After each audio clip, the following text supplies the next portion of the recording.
On est donc à la 78e minute de la rencontre entre le Brésil et le Zaïre, troisième et dernier match de poule de la compétition.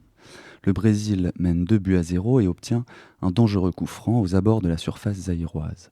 Le mur se place à bonne distance, tandis que Rivellino et Jairzinho entourent le ballon, mais tardent à tirer le coup franc et semblent se perdre en palabres, ce qui a le don de faire disjoncter Ilunga Mwepu, qui s'extirpe soudainement du mur, se met à sprinter en direction du ballon et frappe le cuir de toutes ses forces, ratant au passage de peu la tête de Rivellino, stupéfaction des 35 000 personnes présentes dans le stade.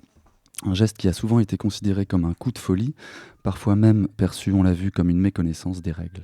Mais l'explication est évidemment plus complexe que cela, et pour comprendre comment on en est arrivé à l'un des coups francs les plus insolites de l'histoire, il faut se plonger dans le contexte qui pèse alors sur le Zaïre et son équipe de foot.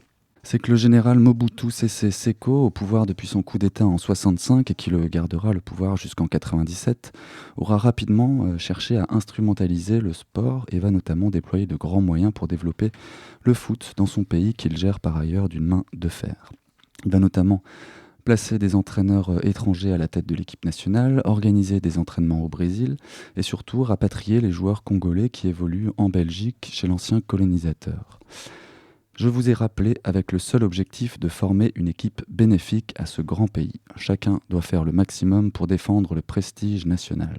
Et pour cela, le sport est aussi important que l'économie. On le comprend, l'équipe nationale, renommée par Mobutu lui-même les Léopards, devient l'étendard de sa politique à l'international et doit incarner les succès présumés du régime.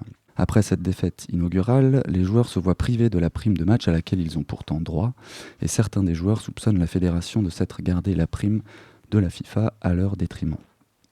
C'en est trop pour les joueurs qui s'étaient déjà vus refuser leur prime promise lors de la victoire à la CAN quelques mois plus tôt.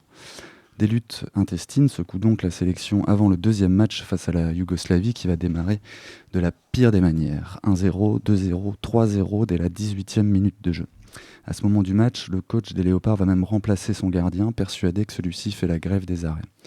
Cela ne change rien à la physionomie du match, et les Yougoslaves finissent par l'emporter 9-0, une des plus grandes raclées de l'histoire de la Coupe du Monde. Un véritable abandon de poste de la part des Zaïrois en guise de protestation et usé par leurs déboires internes. On ne voulait pas jouer ce match, tout le monde marchait sur le terrain. Visionnez les images, vous verrez, dira plus tard l'attaquant Mayanga Maku. En tout cas, cette humiliation n'est pas du tout du goût de Mobutu qui, furieux, menacera les joueurs alors qu'en face se dresse le tenant du titre brésilien. Prière de ne pas perdre par plus de 3 buts d'écart, sous peine de ne pas rentrer au pays sain et sauf.